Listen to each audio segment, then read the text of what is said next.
Here to talk to you guys about mass incarceration, probably a topic that you have all at one point or another touched. And hopefully, like me, a lot of you, if not most of you, have been really lucky, have never had to go to jail, have never been to prison, really haven't had any type of negative interaction with the law. I think pretty much the most that I've encountered to that level is maybe like a DUI checkpoint in which I got stopped for a total of like 3 seconds. I've never had any relatives in jail or anything of that sort. About 2.2 to 2.3 million people in the United States haven't been that lucky. Not too long ago, I actually did a report on a gentleman by the name of Luis Vargas, who in December 1999 was sentenced to 55 years to life in prison for crimes that he did not commit. He was accused of raping 3 women on 3 different occasions. Around the same time, there was different cases, about 30-ish rapes or so of different women, describing what they call the teardrop rapist, as a Hispanic male with a small build, that had 3 teardrop tattoos under his eye. The women in Luis's case actually identified him as the rapist because he had a barely visible 1 teardrop tattoo that he got when he was homeless and 13 years old. So in 2013, the CIP decided to test remaining physical evidence to Luis's case, which was a rape kit that included clothing from one of the victims.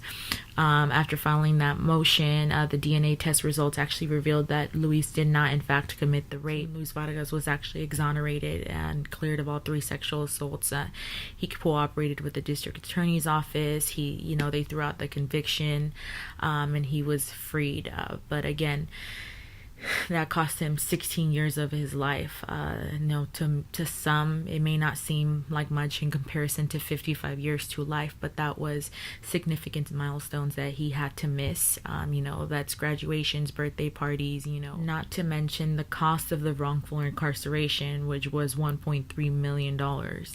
And these are just the cases that we hear of. These are just the people that get lucky. About 1 to 4% of people are presumed to be innocent.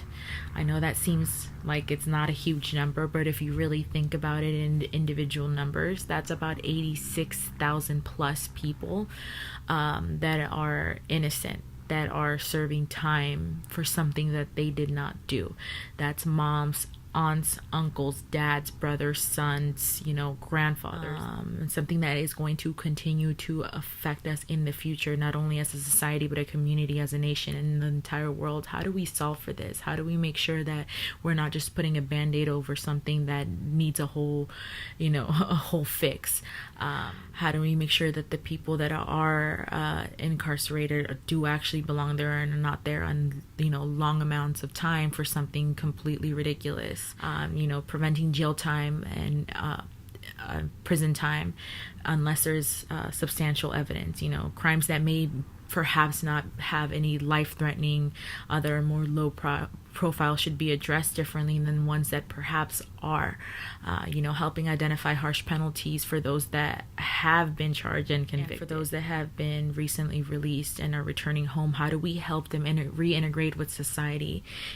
By showing them how to acquire the basic needs of human life. Reentry into society requires a place to live. It requires food. It requires an income for that food. How do we make sure that society is accepting them and not making it worse, and really therefore just prolonging the cycle? How do we solve for something that's not only going to affect us in the present, but our kids and grandkids in the future? So really all any of us want is justice. And sometimes it's hard to come by, but as a society, the criminal legal system runs for us. And if we really see that it's not working or we don't like what's going on, it's really up to us and to band together and really change it. So thank you so much for listening, and I hope that you guys learned a lot. Thanks.